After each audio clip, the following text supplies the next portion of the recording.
사무엘상은 크게 3부로 구성되어 있습니다. 제1부는 1장에서 10장까지이고 2부는 11장에서 19장, 그리고 제3부는 19장부터 31장입니다. 이렇게 나누는 것은 각 부의 주요 인물 때문입니다. 10장까지인 일부는 사무엘이 주인공입니다. 그래서 사무엘이 차지하는 비중이 큽니다. 그리고 우리가 오늘부터 살펴보게 될 11장부터는 이제 사울이 주인공입니다. 그래서 사울이 주인공이 되어서 이야기를 전개해 나갑니다. 우리가 지난 시간 말씀을 잠깐 우리가 살펴보면 이스라엘 백성들이 하나님께 이 왕을 요구합니다. 그래서 하나님은 이를 허락하시고 이제 사울이라는 사람을 왕으로 세우게 됩니다. 하지만 모든 사람들이 이 사울을 다 좋아한 것은 아닙니다.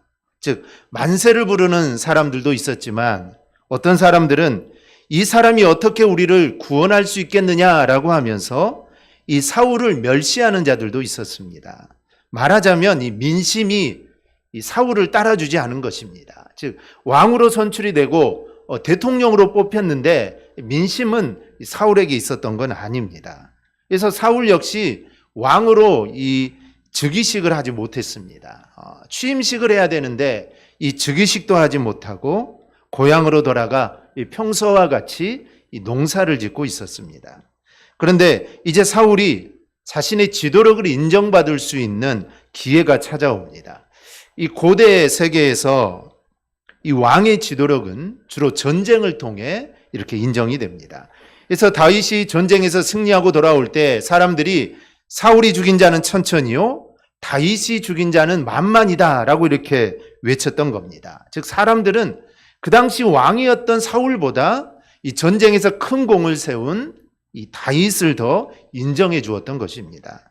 이렇게 사울이 왕으로서 지도력을 발휘하지 못하고 있을 때 암몬 사람 나하스가 이 길리앗 야베스를 침공을 하게 됩니다. 이 암몬 족속은 아브라함의 조카인 롯과 그의 둘째 딸 사이에서 태어난 이 아들의 자손들입니다. 그런데 이들은 이 호전적이고 정말 잔인해서 이 종종 이스라엘을 이렇게 괴롭혀왔던 그런 민족입니다. 이런 암몬 족속이 요단 동편에 정착한 이 므낫세 지파에 속한 길리앗 야베스를 침공한 겁니다. 결론부터 말씀드리면 사울이 군사 33만을 모집하여 이 전쟁에서 승리를 하게 됩니다. 이에 그의 카리스마와 이 군사적 통솔력을 이 전쟁을 통해 그는 유감없이 발휘를 하게 됩니다. 우리는 이러한 사건을 통해서 알 수 있는 것은 이 하나님의 자신의 백성들에 향한 그 사랑, 이 사랑은 그들이 범죄임에도 불구하고 변함없이 지속된다는 것입니다. 이스라엘 백성들은 하나님을 버리고 인간 왕을 구했습니다. 이것은 하나님을 배반하는 명백한 범죄입니다. 그렇다면 이런 범죄 후에 암몬 족속이 쳐들어왔으니 하나님은 그들의 범죄함에 인해서 그냥 놔둘 수도 있습니다. 그래서 그들이 죄악의 벌을 받게 할 수가 있습니다. 그런데 그럼에도 불구하고 하나님은 이스라엘 백성을 버리지 않으시고 그들을 대적의 손에서 구원하여 주셨습니다. 이렇게 하나님은 자기 백성에 대한 사랑은 그들의 행한 행동과는 상관없이 지속되는 겁니다. 물론 하나님은 자기 백성이 범죄하면 징계하기도 합니다. 그러나 하나님은 자기 백성을 징계는 하시지만 그들을 완전히 버리지는 않습니다. 그들이 진실로 회개하기만 하면 다시 구원해 주십니다. 바로 여기에 정말 우리가 이 땅을 살아가면서 소망도 없고 정말 우리가 절망 가운데 처할다 할지라도 구원의 소망을 가지고 우리가 살아갈 수 있는 이유가 바로 여기에 있는 겁니다. 즉 하나님은 자기의 택한 백성을 완전히 버리지 않습니다.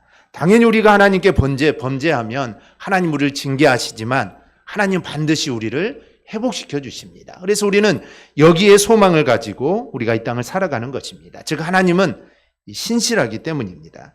그런데 암몬 족속은 전에도 이스라엘을 침공해 온 적이 있습니다. 이 사사기를 보면 암몬 족속이 쳐들어왔을 때 이 사사 입다의 활약으로 승리한 적이 있습니다. 이런 암몬 족속이 침공해 오자 이 야베스의 장로들이 화친을 청합니다. 화친을 하자라는 것이죠. 근데 2절을 보면 그들이 이렇게 말합니다. 야베스 사람들의 오른쪽 눈을 다 빼야 화친할 수 있다라고 말을 합니다. 이 말을 보면은 이 사사시대에 당했던 그 치욕이 아마 상당히 컸음을 알 수 있습니다. 우리가 그 전에 사사시대 이런 치욕을 당했는데 우리가 그 치욕을 우리가 갚아야겠다라는 것입니다. 이 역사가 요세푸스에 의하면 왼쪽 눈은 전쟁 시에 방패로 가리워집니다. 두 눈을 다 앞에가 방패가 있지만 오른쪽 눈으로 상대방을 보게 됩니다. 그리고 왼쪽 눈은 가리게 됩니다.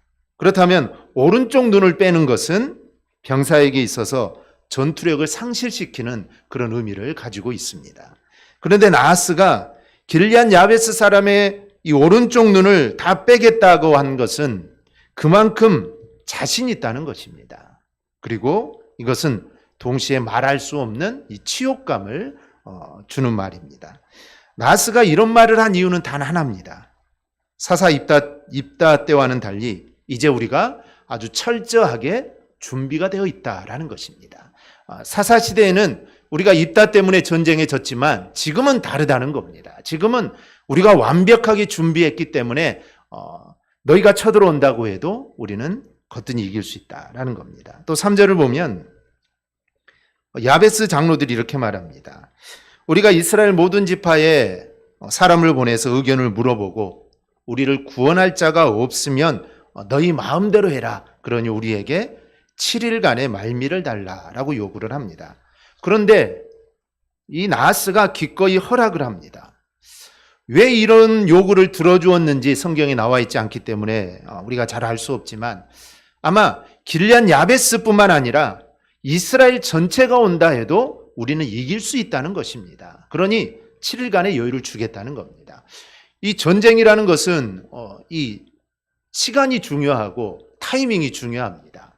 지금 바로 쳐들어가야지 7일간의 여미를 준다는 것은 그 사이에 준비도 할 수 있고 또 병사들이 모아질 수도 있습니다. 그런데 시간을 주겠다는 것이죠. 그만큼 암몬은 자신감이 있습니다. 그만큼 당시 암몬은 강하고 준비가 잘 돼 있었던 겁니다. 하지만 결과는 달랐습니다. 길리앗 야베스가 보낸 이 소식을 들은 이스라엘은 하나로 뭉칩니다. 그리고 특히 이 사울의 지도하에 단합한 이스라엘은 한나절 만에 완전히 암몬을 제압합니다. 어느 정도로 이겼냐 하면 11절을 보면 남은 자가 다 흩어져서 둘도 함께한 자가 없었다라고 합니다. 어느 정도 이긴 것이 아니라 정말 완전하게 이겨버리고 맙니다. 우리가 이 말씀을 이스라엘이 사울의 주도하에 암몬을 이긴 이 이야기를 우리가 그냥 읽으면 그냥 재미있는 이야기일 뿐입니다. 그런데 우리가 이야기를 찬찬히 뜯어보면 생각할 것들이 많습니다. 오늘 말씀을 통하여 하나님의 역사는 어떻게 이루어지는가? 우리가 이 말씀에 대해 우리가 함께 살펴보도록 하겠습니다. 첫째, 우리는 하나님께서 세상의 모든 일들을 사용하셔서 역사하심을 우리는 알아야 합니다. 이 본문에 나오는 이스라엘이 암몬 나하스를 물리치는 이야기는 그것 하나로 존재하는 사건이 아닙니다. 암몬 족속을 물리친 이야기는 이스라엘 입장에서는 놀라운 이야기입니다. 하지만 사울을 왕으로 세운 이야기를 하다가 어찌 보면 갑자기 이 암몬 족속의 침략 그리고 그를 퇴치한 이스라엘의 이야기가 나오는 것은 이건 어찌 보면 뜬금없는 이야기입니다. 앞뒤가 잘 맞지 않습니다. 이제 사울을 왕으로 뽑았으면 이제 즉위식을 하고 그를 왕으로 추대하는 일, 이게 순서가 됩니다. 그런데 그 일 사이에 갑자기 이 암몬의 이야기가 나오게 됩니다. 사람들은 어떤 말을 할 때는 연결고리가 있어야 합니다. 그냥 아주 놀랄만한 이야기라고 해도 연관성이 없는 것은 잘 이야기하지 않습니다. 어떤 인과관계가 있을 때 연결하여 이야기하는 겁니다. 이런 관점에서 보면 이 10장 마지막 부분에서 우리가 사울이 왕으로 세워진 것을 보게 됩니다. 그런데 이 사울이 왕으로 뽑혔음에도 멸시하는 자들이 있었다고 했습니다. 그리고 또 이들은 왕에게 이 예물도 바치지 않았습니다. 왕에게는 예물을 바쳐야 되죠. 그래서 동방 박사들이 왕으로 태어나신 예수님께 예물을 바친 겁니다. 그러면 당연히 왕으로 뽑힌 자에게 예물을 바치는 것이 이게 예의입니다. 그런데 예물조차도 바치지 않았습니다. 그만큼 이 사울을 지금 무시하는 겁니다. 이런 멸시에 대해 왕이 된 사울은 그저 잠잠했습니다. 이 잠잠했다라는 표현은 보지 못한 채 했다라는 것입니다. 왕이 되었으니 그들을 징벌할 수도 있습니다. 그런데 그렇게 하지 않았다는 것이죠. 우리는 이 말씀을 통해 사울이 정말 신중한 태도를 지니고 있다는 것을 우리가 살펴봤습니다. 왕으로 선출되긴 했지만 아주 미약한 지파 출신으로 왕으로 선출되었기에 아직 기반을 닦을 때까지 사울은 기다려야 했던 것입니다. 오늘 본문도 그렇습니다. 이 길르앗 야베스 장로들이 보낸 이 전령이 기브아의 사울에게 도착했을 때 사울은 어떤 모습이었을까요? 이미 왕으로 선출되었기 때문에 왕궁에 있으면서 아주 멋진 옷을 입고 신하들의 시중을 받고 있었을까요? 아닙니다. 앞에서도 말씀드렸듯이 그는 밭에서 소를 몰고 돌아오고 있었습니다. 즉 소를 몰고 집으로 돌아오고 있습니다. 이 말은 그가 밭에서 소를 몰아 밭갈이를 하는 일을 했다는 것입니다. 왕인데 밭을 갈고 있습니다. 이렇게 왕으로 세워졌지만 아직 사사와 같은 모습으로 있는 겁니다. 비록 그를 따르는 자들도 있었습니다. 사울을 따르는 정말 출중한 자들도 있었지만 어려운 일이 생길 때 왕으로 나서서 백성을 추스리게 됩니다. 이게 이제 사사가 하는 일이죠. 사사는 평상시에는 자기의 일을 합니다. 자기의 농부면은 농사 일을 하고 양을 치기도 하고 평상시 자기의 모습으로 살아가다가 다른 나라가 쳐들어올 때 사사가 일어나 그 나라를 구하는 겁니다. 그래서 이 왕으로 뽑혔긴 했지만 아직 사울은 어찌 보면은 사무엘의 뒤를 잇는 이 사사의 모습으로 있는 겁니다. 이제 사울은 이제 스스로 이 왕권을 강화해 나가야 합니다. 그런데 이게 잘 되지 않습니다. 수백 년 동안 이어왔던 이런 일들을 하루아침에 바꾸는 것은 쉬운 일이 아닙니다. 그런데 때마침 이 암몬 족속이 이스라엘을 침범해 온 겁니다. 그러니 이 암몬 족속을 정말 잘 무찌르면 사울은 이제 왕으로서의 입지를 굳히게 되는 것입니다. 결국 오늘 본문에 나오는 이야기의 이 결론은 사울이 대대적으로 이스라엘의 왕으로 이제 추대가 됩니다. 길르앗 야베스의 문제를 이제 완전하게 해결해 주므로 왕으로서의 지도력을 이스라엘에게 보여준 겁니다. 이제 후로는 어느 누구도 사울을 이스라엘 왕이라는 사실에 대해서 이 딴죽을 걸지 않습니다. 전에는 이 사울을 무시하는 자가 있었는데 이제는 어느 누구도 사울을 무시할 수가 없습니다. 따라서 암몬 족속의 침략과 이스라엘이 이들을 물리친 이야기는 그냥 하나의 전쟁 이야기로 끝나는 것이 아니라 사울을 왕으로 견고하게 세우는 데 있어서 아주 반드시 필요한 이 사건이 오늘 이 사건입니다. 여기서는 우리는 하나님이 일하시는 모습을 보게 됩니다. 하나님은 모든 역사를 운행해 나가십니다. 암몬의 나하스는 자기의 욕심에 따라 이 길르앗 야베스를 침략했지만 그러나 이 모든 역사를 운행하시는 하나님은 이런 나하스의 욕심을 사용하셔서 당신이 세우는 사울왕의 위엄을 스스로 갖출 수 있도록 역사하셨던 겁니다. 하나님은 사울을 세우는 일에 사무엘을 사용하실 뿐만 아니라 암몬족 속에 나하스를 들어 사용하셨던 겁니다. 그러므로 우리는 전능하신 하나님께서 이 모든 것을 이루신다는 이 사실을 우리는 절대로 잊어서는 안 됩니다. 이 세상에 우연하게 일어난 일들은 단 하나도 없습니다. 적어도 하나님의 작정을 믿는 자라면 또 하나님을 믿는 성도라면 우연을 이야기하는 것은 이것은 불신앙입니다. 왜냐하면 하나님은 정말 사소한 것 하나, 정말 참새가 2데나리온 엑사리온에 팔리는 것조차도 하나님은 다 주장하고 계시는데 우리의 인생사에 일어난 일들을 가리켜서 야 정말 이거 우연이었다, 우연하게 일어났다라고 말한다면 하나님의 섭리를 우리가 부정하는 것입니다. 그러면 이거는 불신앙입니다. 악인이 일어나는 것 그리고 또 그로 인하여 악한 일이 일어나는 것도 우리가 모두 이해할 수는 없지만 그런 건 역시 하나님의 이 허용 작정 안에 들어가 있습니다. 이 허용 작정이라는 것은 하나님께서 의도적으로 하신 게 아니라 죄인들이 자기 의지대로 죄를 짓는 것을 하나님이 허용하심으로 역사를 운행해 나가시는 것을 뜻합니다. 하나님은 허용을 하시지만 관여하시지는 않습니다. 그러므로 하나님께 책임을 물을 수가 없습니다. 그래서 에덴 동산에 아담이 선악을 알게 하는 나무를 따먹었죠. 그래서 사람들은 이 죄의 근원은 하나님께 있다라고 말을 하지만 하나님은 인간에게 자유의지를 주시고 아담이 그것을 따먹은 것입니다. 어찌 보면 이것은 하나님은 알고 계셨지만 그 일에 하나님은 관여하시지 않은 겁니다.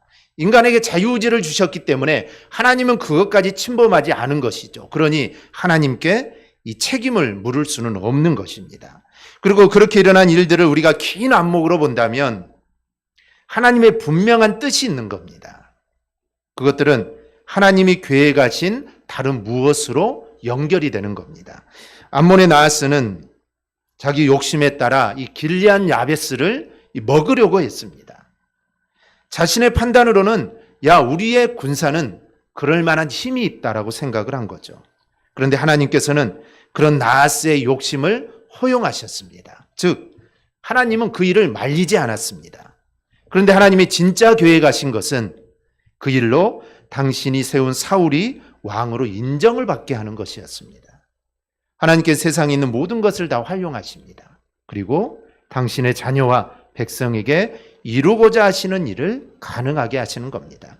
이 주님이 십자가에 달리신 일도 마찬가지입니다. 가룟 유다의 마음에 사탄이 주님의 그 마음을 넣었습니다. 그리고 가룟 유다는 그 일을 행하게 됩니다. 하나님이 가룟 유다의 마음을 모르셨을까요?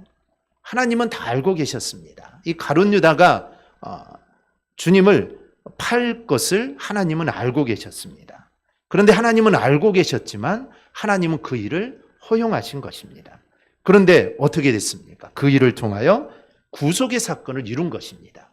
만약에 하나님이 가룟 유다의 마음을 알고 그 일을 하나님 막으셨다면 아마 이제 다른 방법으로 대속의 사건이 또 이루어져야 할 것입니다. 그래서 하나님은 그 일을 알고 계셨지만 하나님은 허용하신 겁니다. 그러므로 나에게 일어나는 일, 그리고 내 주변에 일어나는 일, 그리고 내가 정말 알지 못하게 일어나는 일 모두가 하나님의 이 주권 아래에 있다는 것을 우리는 알아야 합니다. 그리고 하나님은 이 모든 것을 하나님의 백성을 위해 섭리하신다는 겁니다. 즉 하나님의 백성을 위해 하나님이 그렇게 하시는 겁니다. 우리는 여기에 확신이 있어야 합니다. 그런 시각을 갖게 되면 우리의 마음이 흔들리지 않습니다.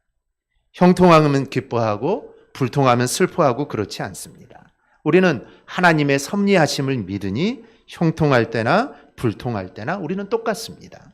오히려 우리가 형통할 때는 당연히 하나님의 뜻이다라고 우리가 고백하지만 또 우리가 불통할 때는 그렇게 고백하지 못할 때가 있습니다. 그런데 형통할 때나 불통할 때나 똑같으면은 이 불통 가운데, 이 어려움 가운데도 하나님의 섭리가 있음을 알기에 우리는 기뻐할 수 있습니다.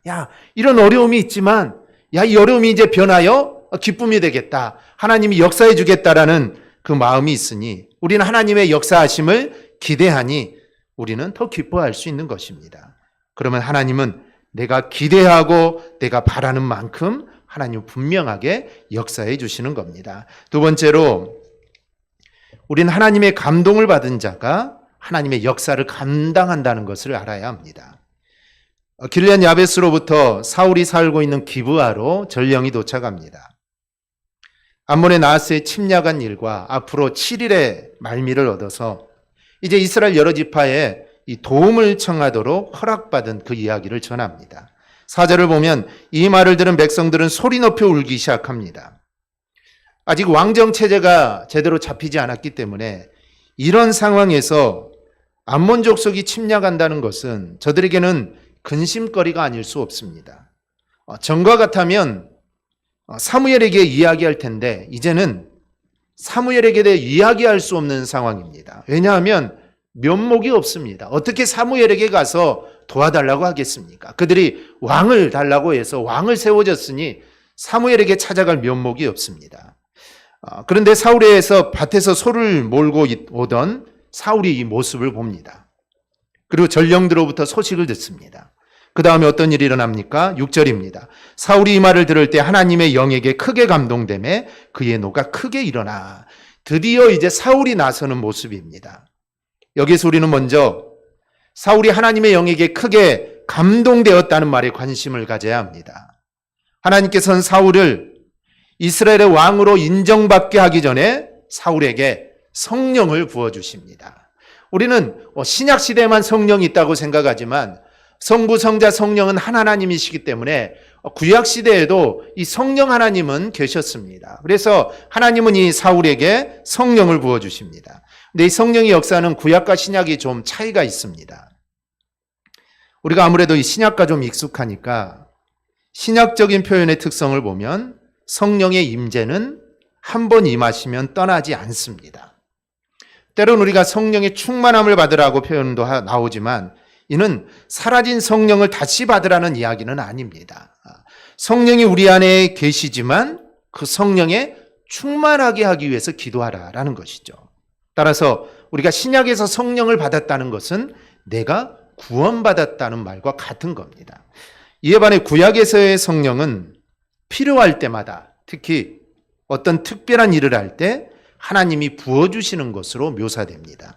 그래서 구약 성경을 보면 이 사람이 구원받은 사람인가 하는 의문이 드는 자도 하나님의 영의 감동을 받는 이야기가 종종 나옵니다. 그래서 하나님이 특별한 일을 위해서 그 사람을 사용하실 때 이 성령을 부어주시게 됩니다.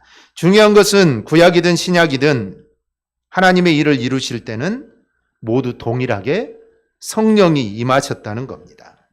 사울은 왕으로 선출되었지만 아직 왕다운 면모를 갖추고 있지 못합니다. 그래서 하나님께서는 사울을 일으킬 때 그에게 성령으로 그를 감동시킨 겁니다. 이어 사울은 하나님의 영에 감동되자 어떻게 합니까? 거룩한 분노를 갖게 됩니다. 거룩한 분노를 갖게 되죠. 이 거룩한 분노라는 것은 하나님이 가지시는 것과 동일한 분노를 의미합니다. 단순히 화를 내는 건 아닙니다.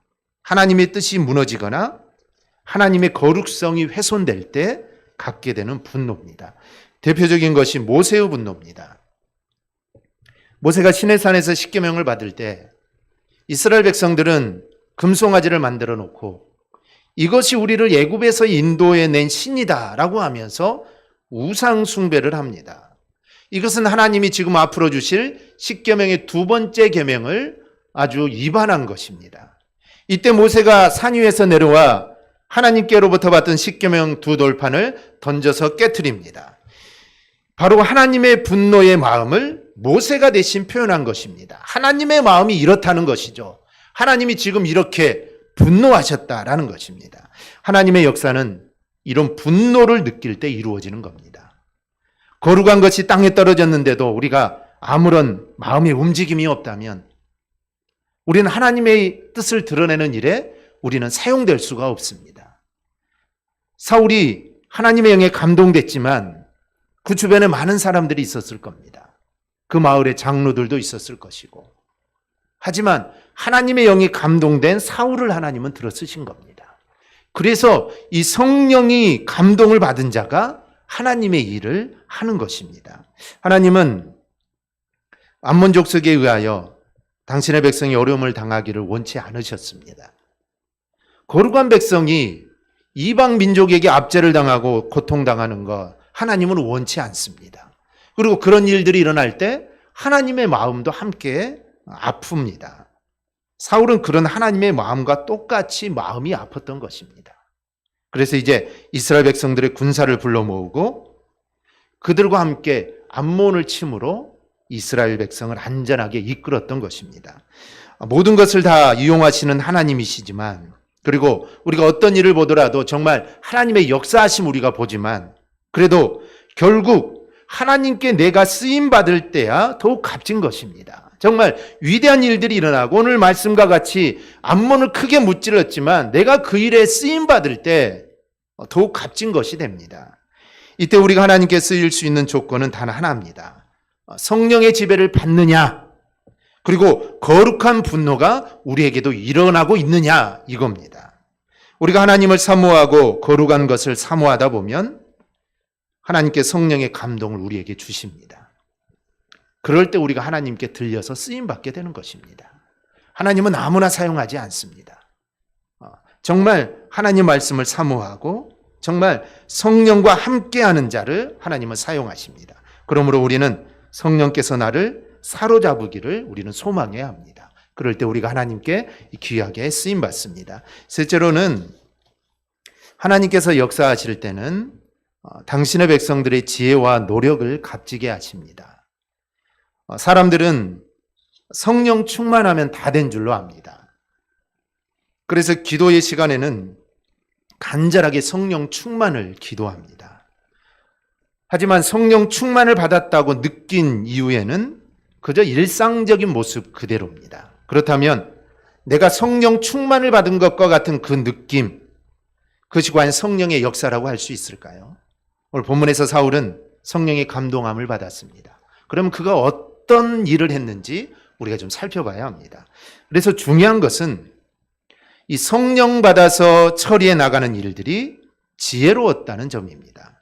먼저 그는 자신이 몰던 소를 잡아 각을 뜨고는 각 지파에게 보냅니다. 이 사사시대의 군사를 일으키는 전형적인 방법입니다. 함께 동맹을 나가 싸워야 하는데 한 지파만 나가서 싸워서는 이길 수가 없습니다. 왜냐하면 이스라엘은 12지파인데 다른 나라가 쳐들어올 때는 한 나라 전체가 쳐들어오든지 아니면 여러 나라가 연합해서 쳐들어오는데 한 지파가 나가서 싸운다는 것은 이거는 이길 수가 없습니다. 그래서 12지파가 다 뭉쳐서 싸워야만 이게 승산이 있기 때문에 함께 동맹을 해야 하는데 이것을 회피하면은 각을 떠서 보낸 조각처럼 너희 지파가 될 거다라는 그런 메시지입니다. 이로써 같은 마음으로 하나가 되고 전쟁에 동참하자는 겁니다. 그는 왕이지만 사사시대에 쓰던 방법을 씁니다. 지혜로운 방법이죠. 왜냐하면 아직 왕으로 임명은 되었지만 왕의 역할을 하지 못하고 있기 때문에 이 사사시대 방법을 쓰는 것은 지혜로운 방법입니다. 이 전쟁에 나가는 이 모습도 지혜롭습니다. 모인 군사를 세 대로 나눠서 싸우게 합니다. 효율적인 군사 운영을 한 겁니다. 또 새벽에 암몬 족속이 있는 곳으로 군사들을 들어가게 합니다.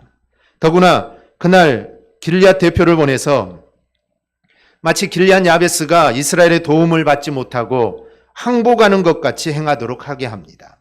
그래서 암몬 군사들은 어떻게 이제 이해를 했을까요? 야, 이제 내일이면 이 사람들이 우리에게 항복을 하러 오겠구나. 그러니 그들은 경계나 싸우는 일에 소홀했을 겁니다. 그렇게 아무 생각도 하지 못할 새벽에 사울은 군사들을 보내게 됩니다. 그래서 결국 해가 뜨거워질 때, 즉 정오쯤에는 암몬 족속 군사들을 둘도 함께 하지 못할 정도로 완전히 전멸시켜 버립니다. 가장 합리적이고 지혜로운 모습을 보여준 겁니다. 사람들은 성령 충만하면 다 된다고 생각을 합니다.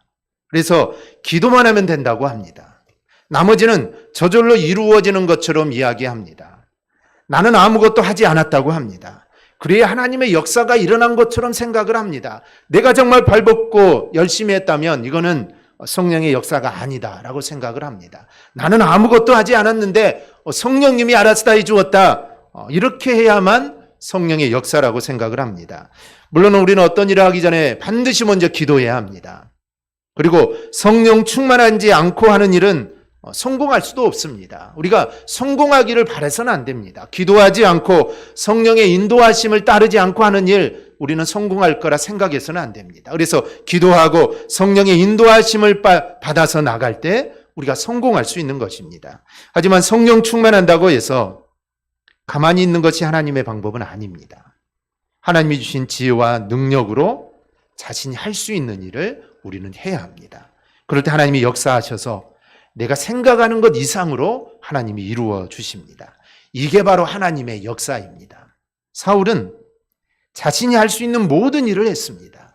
이 성령의 충만함을 받았으니 야 이제 하나님이 나와 함께 하신다 나가자 이게 아니었다는 것이죠. 여러 가지 일들을 정말 차분하게 지혜롭게 모든 일들을 다 하게 됩니다. 하나님께서 역사하실 때 우리는 하나님보다 앞서 나가서는 안 됩니다. 하지만 하나님께서 하신다면서 내가 아무것도 하지 않는 것, 이건 또한 믿음이 아닙니다. 믿는 자는, 성령의 인도함을 받는 자는 자신이 해야 할 일을 미루지 않고 최선을 다합니다. 그 과정에서 하나님이 나와 함께 하심을 나는 믿고 나가는 겁니다. 이런 확신을 가지고 우리가 하나님의 일을 감당해 나갈 수 있기를 바랍니다. 우리는 오늘 말씀을 통해 정말 어찌 보면 뜬금없는 이야기입니다. 11장은 오늘 우리가 읽은 이 본문은 어찌 보면 11장은 없어도 되는 말씀입니다. 그냥 10장에서 12장으로 이스라엘이 사울을 왕으로 세우는 일을 이야기해도 전혀 이상하지 않습니다. 그런데 정말 뜬금없이 하나님은 이 이야기를, 이런 사건을 이루시고 그리고 이 이야기를 오늘 사무엘상 11장에 기록해 놓은 것입니다. 우리는 이 과정을 통하여 정말 모든 것을 이용하여 역사하시는 하나님을 보게 됩니다. 또한 우리 자신이 내가 정말 성령 충만한 모습으로 있어야, 또 그리고 쓰임받아야 의미가 있다는 것도 우리는 알게 됩니다. 그리고 성령 충만한 자는 가만히 있는 자가 아니라 정말 내가 할 수 있는 모든 일을 지혜롭게 해 나가는 자라는 것을 우리는 알았습니다. 그래서 성령 충만, 즉 하나님이 나와 정말 함께 하시고 내가 무엇이든 나는 할 수 있겠다.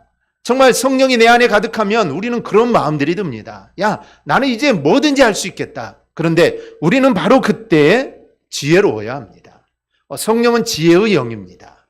그래서 우리 안에 성령이 충만하면 우리는 정말 내가 할 수 있는 모든 일을 지혜롭게 해 나가야 합니다. 성령님은 무턱대고 해 나가시는 분이 절대로 아닙니다. 성령님은 질서의 하나님이시고 지혜의 하나님이십니다. 그래서 성령이 내 안에 임하면 우리는 그 모든 일들을 정말 다시 한번 차분하게 생각하고 하나님이 주시는, 성령님이 주시는 그 지혜로 우리는 해나가야 합니다. 그래서 우리가 그런 모습으로 우리는 하나님 앞에 서야 합니다. 그래서 정말 내 욕심으로 아니면 내 그냥 머리로 생각으로 우리는 일들을 처리해서는 안 된다는 것입니다. 우리가 성령으로 지혜롭게 할 때 내가 하나님께 쓰임받는 것입니다. 또 하나님의 일에 내가 쓰임받는 것입니다.